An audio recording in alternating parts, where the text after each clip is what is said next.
Movie की शुरुआत में हम देखते हैं बेन नाम के एक व्यक्ति को जो कि एक एस्ट्रोफिजिसिस्ट है और रिसेंटली ही उसने एक कैमरा या फिर ये कहें कि एक ऐसा लेंस डेवलप किया है जिससे अनइवन फ्रीक्वेंसीज देखी और कैप्चर की जा सकती हैं और ह्यूमंस के अलावा जिन्हें हम नहीं देख सकते यानी कि गोस्ट या फिर इस तरह के क्रीचर्स को भी वो कैमरा कैप्चर कर सकता है। अब बेन एक पार्टी में होता है और उसकी मुलाकात यहाँ पर एलिसा से होती है जो कि एक गोस्ट टूर गाइड है और वो दोनों पहले ही मुलाकात से एक दूसरे को पसंद करने लगते हैं और शादी भी कर लेते हैं। एलिसा यहाँ पर एक मीडियम भी होती है और आगे चलकर होता यह है कि एलिसा एक एक्सीडेंट के दौरान खत्म हो जाती है और बेन उसके जाने से बहुत दुखी था जो कि रूड अजीब से नेचर का हो जाता है और खुद भी एक टूर गाइड बन जाता है यानी कि वो अपना काम छोड़कर खुद एक एलिसा की तरह ही गोस्ट टूर गाइड बन जाता है। हालांकि उसे खुद जरा सा भी भूत प्रेतों में बिल्कुल भरोसा नहीं था कि वो एग्जिस्ट करते भी है और वो अपने टूरिस्ट और क्लाइंट से भी बोलता रहता है कि हर जगह हॉन्टेड हो सकती है किसी रीजन से, लेकिन वहां पर कोई भी भूत प्रेत नहीं होते।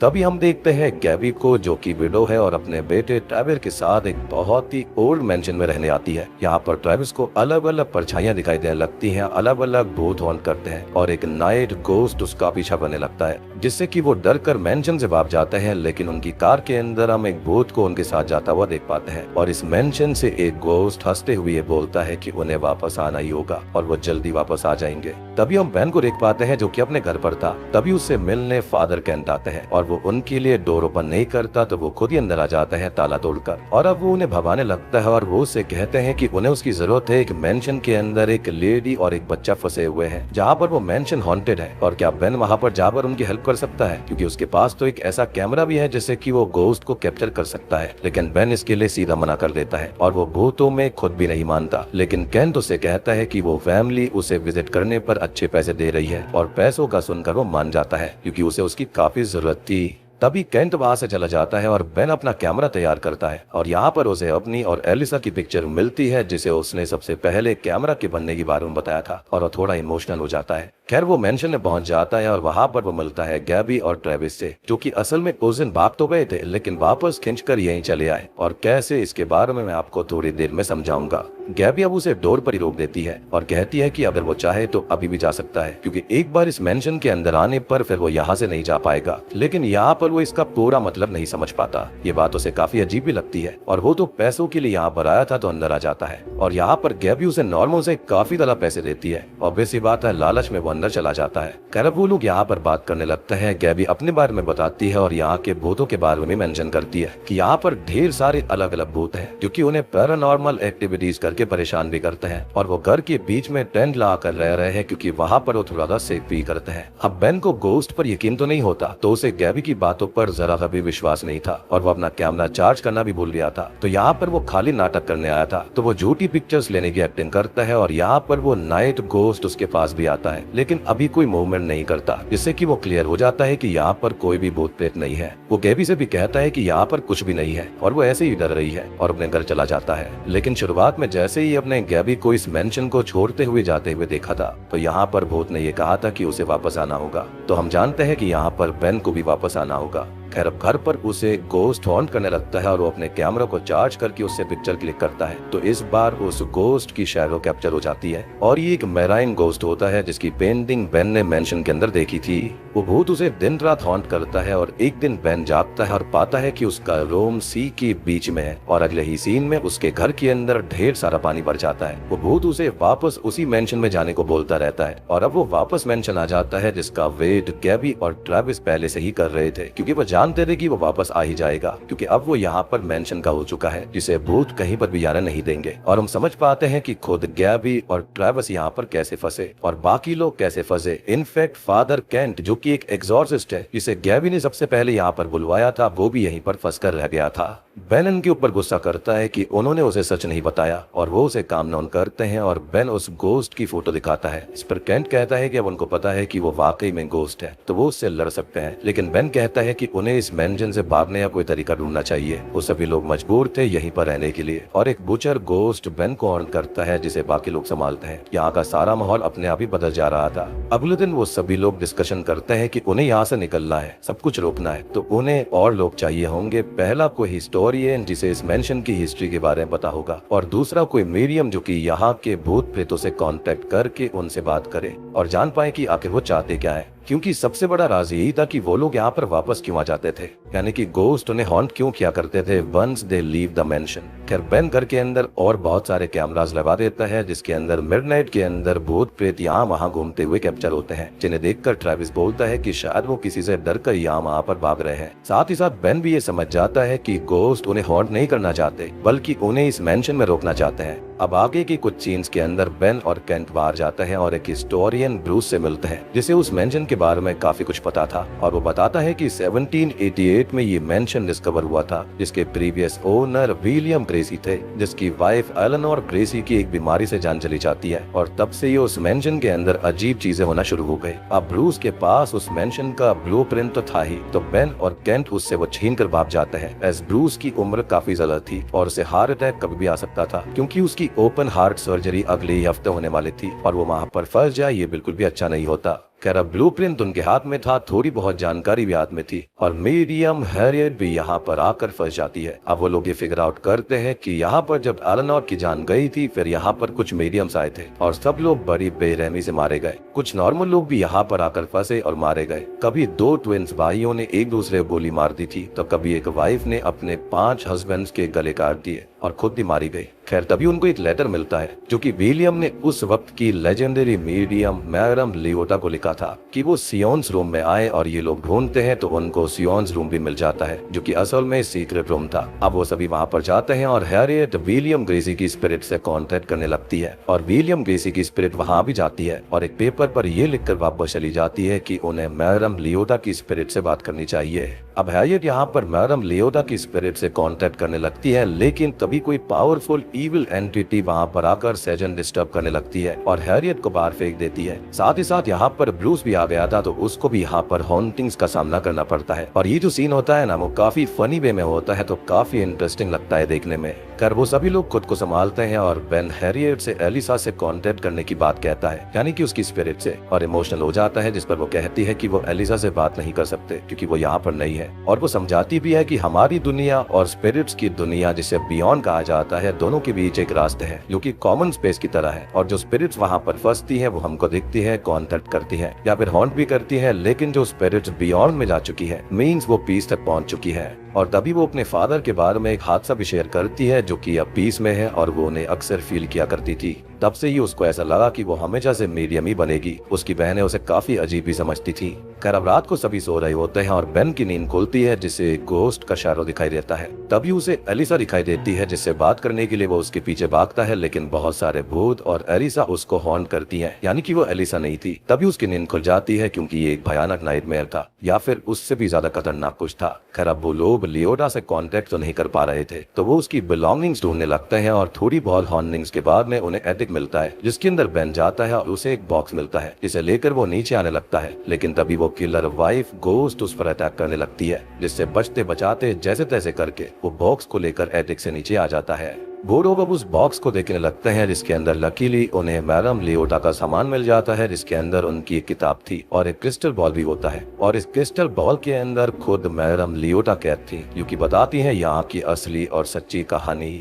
तो असल में विलियम अपनी वाइफ के जाने से बहुत दुखी था और उसने एलेनोर की स्पिरिट से कांटेक्ट करने के लिए मैरम लियोटा को बुलाया था। इन्होंने कोशिश तो करी, लेकिन बहुत बार ट्राई करने के बावजूद भी कभी एलेनोर की स्पिरिट नहीं आई। उल्टा उन लोगों ने एक ऐसा गेटवे ओपन कर दिया था डर की दुनिया का, जहाँ से ढेर सारी स्पिरिट्स या फिर गोस्ट यहाँ पर आने लगे और बस गए। अब मैडम लियोटा ने यहाँ पर विलियम को मना किया कि वो रहने दे और एलेनोर से कांटेक्ट नहीं हो सकता, लेकिन वो नहीं माना और कोशिश करता रहा, जिस वजह से एक इविल स्पिरिट एलेनोर के रूप में उसके पास आई और उसको खत्म कर दिया। लियोटा ने उस स्पिरिट के बारे में पता किया तो वो यहाँ पर रहने वाली एक ऐसी इविल स्पिरिट है जो कि यहाँ के लोगों को खत्म करके उनकी स्पिरिट्स को कैद कर लेती है, और वो ग्रीफ यानी दुख पर फीड करती है, जिसने विलियम के दुख पर फीड किया और फिर उसे खत्म कर दिया। अब मैडम लियोटा आगे बताती है कि वो उस इविल को देख पाए उससे पहले ही उसने उसको खत्म कर दिया और इस क्रिस्टल बॉल में कैद कर दिया, यानी कि उनकी स्पिरिट को। और वो आगे बताती है कि वो कोई इविल रिचुअल करना चाहता है जिसके अंदर 1000 सोल्स उसको लगेंगी, और वो अभी तक 933 को कैद कर चुका था, और आने वाली फुल मून नाइट पर वो अपना अगला शिकार हंट करेगा और फिर हमेशा के लिए इस मेंशन से आजाद हो जाएगा, यानी कि बाहरी दुनिया पर तबाही लाएगा। अब लियोटा वहाँ से जाने लगती है और बेन को सलाह देती है कि वो स्ट्रॉन्ग रहे, क्योंकि उसके ग्रीफ को वो सेंस करवा रही है और वो इविल ग्रीफ पर ही फीड करता है। अब उनके जाने के बाद बाद में वो लोग बात करते हैं कि अभी 933 स्पिरिट्स हुई हैं, लेकिन ब्रूस कहता है कि वो अपने मरने तक का नंबर बता रही थी, तो उन्हें उसके बाद का यहाँ पर कुछ भी पता नहीं होगा। यानी कि यहाँ पर मरने वाले टोटल स्पिरिट्स 999 हो चुकी है। मीन्स अब उस ईविल या फिर डीमन को खाली एक सोल चाहिए। अब वो सभी लोग डिस्कशन करने लगते हैं कि वो चाहता क्या है और क्या करना चाहिए, कैसे उस ईविल से बचा जा सकता है, वो आखिर होगा कौन। साथ ही साथ छोटे मोटे भूत तो उनको परेशान करते ही रहते थे हर पल, जो अभी गैबी को खाना बनाते वक्त परेशान कर रहे होते हैं। अब बेन बाहर देखता है जहाँ पर ट्रेविस अकेला बैठा हुआ था और गैबी उसे ट्रेविस के बारे में बताती है कि वो उसके लिए बहुत परेशान रहती है और उससे कुछ ना हो। और उसने पहले भी बेन को बताया था कि ट्रेविस का कोई भी दोस्त नहीं बनता, और एक दो बार उसने खुद भी बच्चों को उसे परेशान करते हुए देखा है, जिससे उसके लिए उसके मन में सॉफ्ट कॉर्नर डेवलप हुआ। वो उससे बात करने जाता है, जिसे ट्रेविस बोलता है कि स्कूल के बच्चे उससे बात नहीं करते, उसे पसंद नहीं करते, वो अकेले ही रहता है और अपने डैड को मिस कर रहा है।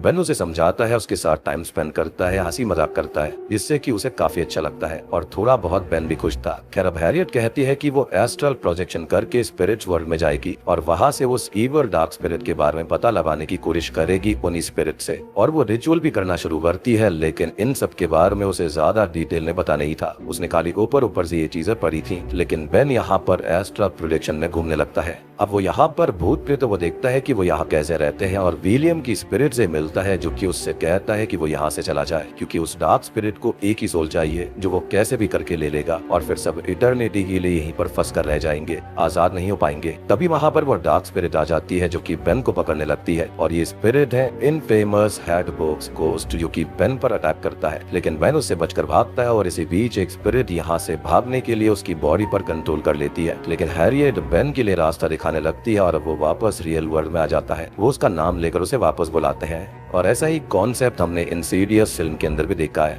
उसका लेटेस्ट पार्ट 5 भी आ चुका है, जिसको मैंने ऑलरेडी एक्सप्लेन कर दिया है। समहाउ अगर आपने मिस कर दिया है तो उसको जाकर देख लेना, उसका लिंक आपको नीचे डिस्क्रिप्शन में और पिन कमेंट में मिलेगा। अब वो लोग हेडबॉक्स गोस्ट के बारे में बात करते हैं, जिसका एक रफ स्केच भी बनवाते हैं, और फेशियल मैच से ये पता चलता है कि ये गोस्ट है क्रम्प नाम के एक रईस आदमी का, जिसकी बैक स्टोरी उन्हें पता चलती है कि वो एक अब्यूज्ड बच्चा था, जिसको उसकी माँ के खत्म होने के बाद उसके डैड ने घर से निकाल दिया और वो यहीं पर रहते हैं। कुछ ही वक्त बाद डैड की मिस्टीरियस तरह से डेथ हो गई और क्रम्प भी वापस आ चुका था, जो कि दिन रात पार्टी करता था बहुत से लोगों को बुलाकर। लेकिन बाद में पता चला कि वो पार्टी में एक एक पर्सन को पिक करके उन्हें खत्म कर देता था, और ये करता था वो डार्क मैजिक के लिए, जिससे उसके पास हेल्थ और वेल्थ बहुत सारी आ गई थी। लेकिन इवेंचुअली लोगों को उसका सच पता चल चुका था और उसे खत्म करके उसकी बॉडी को यहीं पर बैरी कर दिया, लेकिन उसका सर कभी भी नहीं मिला। अब हैरियट कहती है कि क्रम्प की स्पिरिट को बानिश करने के लिए उन्हें उसकी कोई बिलोंगिंग चाहिए होगी, जिसके लिए बेन, कैंट और ट्रेविस क्रम्प के मेंशन जाते हैं, और उनके साथ यहाँ पर मेराइन गोस्ट भी आया था, जो कि उनको बताता है कि क्रम्प को आखिरी सोल विलिंगली चाहिए, यानी कि वो ऐसे ही किसी को नहीं मार सकता। मीन्स कि वो पर्सन खुद से ही उसे उसके हवाले सौंप दे। और यहाँ पर मेराइन गोस्ट उनको एक तहखाना भी दिखाता है, सिर्फ इस शर्त पर कि वो उनको सी के पास में ले जाएंगे, जिसके अंदर ट्रेविस जाता है, और ये जगह असल में विक्टिम्स की बॉडीज को हाइड करने के लिए थी। और यहाँ पर क्रम्प का सर भी मिल जाता है, जिसकी हेड लेकर वो लोग वापस आ जाते हैं। बेन अब ट्रेविस को बाहर ही रुकने का बोलता है और अंदर जाने लगता है, जिसे कैंट सच बताता है कि वो कोई एग्जॉर्सिस्ट या फिर प्रीस्ट नहीं है, बल्कि एक फ्रॉड है जो कि पैसों के लिए नाटक करता है। लेकिन बेन उससे कहता है कि उसने उसकी मदद करी है, तो अब उसे खुद पर भरोसा रखना होगा, आगे वो जो कुछ होगा वो देख लेंगे। अब वो लोग अंदर जाते हैं तो यहाँ पर क्रम्प का जो भूत होता है वो ब्रूस को पजस कर चुका था और उन दोनों पर अटैक करता है और हैट लेकर जलाने के लिए फेंक देता है, ताकि बैनिश रिचुअल ना हो पाए। खैर अब क्रम्प की स्पिरिट ब्रूस से बाहर निकल जाती है, और बेन भी अब तक गैबी और हैरियट को ले आया था, जिनको उसने बांध कर रखा हुआ था। अब फाइनली वो अपना प्लान रिवील करता है कि उसका असली शिकार ट्रेविस बनेगा, जिसे वो उसके फादर की आवाज से मैनिपुलेट कर रहा था। और गैबी अब बेन को बताती है कि उसका हस्बैंड असल में इस दुनिया में नहीं है, उनका डिवोर्स नहीं हुआ था, बल्कि उसका हस्बैंड यहाँ पर है ही नहीं। अब वो और बेन ट्रेविस को बचाने के लिए भागते हैं, जिसे क्रम्प मैनिपुलेट करके अपने जाल में फंसाने ही वाला होता है। लेकिन बेन उसको रोकता है और उसको समझाता है कि उसके फादर जा चुके हैं और उसे मूव ऑन करना चाहिए, जैसे कि उसने किया। और वो बेन को संभाल कर उसके साथ बाहर आ जाता है। अब यहाँ की बाकी स्पिरिट्स कैंट और ब्रूस पर अटैक करती हैं, और ब्रूस उस हेड का एक छोटा सा टुकड़ा जलने से बचा लेता है। यहाँ पर कैंट स्पिरिट से बात करता है, उनको समझाता है कि क्रम्प इविल है, वो उसका साथ ना दे और फ्री होकर यहाँ से वो जा सकती है या फिर फ्री होकर रह सकती है बिना डरे। और अब सभी स्पिरिट्स उसकी बात मान लेती हैं। बेशक वो यहाँ पर स्पिरिट्स को भगा नहीं पाया एक एग्जॉर्सिस्ट की तरह, लेकिन उसने अपने साथ उन्हें मिला लिया था। अब बेन, ट्रेविस और गैबी ग्रेव वर्ल्ड में पहुंच जाते हैं, जहां पर क्रम बेन को मैनिपुलेट करने लगता है कि वो यहाँ से उसके साथ चले तो अपनी वाइफ के साथ रह सकता है, उससे कह सकता है कि वो उससे कितना प्यार करता था। अब तक वहाँ पर अच्छी वाली स्पिरिट्स भी आ जाती हैं और क्रिस्टल बॉल से बाहर आई हुई मैडम लियोटा भी आ जाती हैं और अब वो हैरियट से बैनिश रिचुअल कराती हैं, जिससे क्रम हेल में बैनिश होने लगता है और बेन से बार बार उसके साथ चलने को बोलता रहता है। लेकिन फाइनली बेन अपने ग्रीव से बाहर आ चुका था और वो उसे किक करके हेल में फेंक देता है और यहाँ पर जो डीमंस थे उनसे यहाँ पर लड़ती हैं यहीं पर कैद हुई सारी की सारी स्पिरिट्स, जो कि यहाँ पर केंट की बात मान रही थी। अब कुछ स्पिरिट्स चली जाती हैं और कुछ अच्छी स्पिरिट्स हमेशा के लिए यहीं पर रुकने का फैसला करती हैं और हंसी खुशी के साथ गैबी और ट्रेविस के साथ रह लेती हैं। मूवी के एंडिंग सीन में हम केंट को देखते हैं, जो कि अब असली प्रीस्ट बनने के लिए चल देता है। हैरियट के पास अब और कैपेबिलिटीज और कॉन्फिडेंस आ जाता है। ब्रूस को नए दोस्त मिल गए थे, जिससे वो बहुत ही खुश रहता है। गैबी और ट्रेविस घर में अच्छे से रहते हैं हंसी खुशी के साथ और ट्रेविस अब स्कूल में भी अच्छा परफॉर्म कर रहा था। वहीं पर बेन एक चीज नोटिस करता है कि उसके घर के आगे हमेशा एक बिल्ली रहा करती थी, जो कि कुछ और नहीं बल्कि उसकी वाइफ एलिसा की ही स्पिरिट के रूप में कोई एनिमल का जन्म हुआ था। और इस बिल्ली को देखकर बेन ये समझ जाता है कि ये कोई और नहीं बल्कि उसकी ही वाइफ एलिसा है, जिसने की कैट के रूप में जन्म लिया है। बेन इसके बाद में काफी खुश रहने लगता है और अपने नॉर्मल लाइफ में वापस आ जाता है और अपनी वाइफ के गम को कम कर चुका है और उसके बिहाफ पर एक पेट को अडॉप्ट करता है, जो कि कुछ और नहीं बल्कि वही बिल्ली है। खैर अब एंडिंग सीन में हम देख पाते हैं कि बेन और गैबी उसी मैंजन के अंदर होते हैं और उन दोनों के मन में एक दूसरे के लिए फीलिंग्स भी थी। यहाँ पर सभी लोग आए हुए थे हैलोवीन को सेलिब्रेट करने के लिए और यहाँ पर गोस्ट के साथ में वो अच्छे से हैलोवीन को सेलिब्रेट करते हैं। इसी के साथ में ये मूवी यहीं पर खत्म हो जाती है। बाकी उम्मीद करता हूँ कि आपको वीडियो पसंद आई होगी। पसंद आई है तो वीडियो को लाइक कर देना, कमेंट करके बताना कि आपको कैसे लगी और हाँ, सब्सक्राइब किए बिना बिल्कुल मत जाना, ऐसी ही इंटरेस्टिंग कॉन्सेप्ट वाली चीजें आती रहती हैं। तो मैं आप सबको मिलता हूँ अगली वीडियो के साथ में।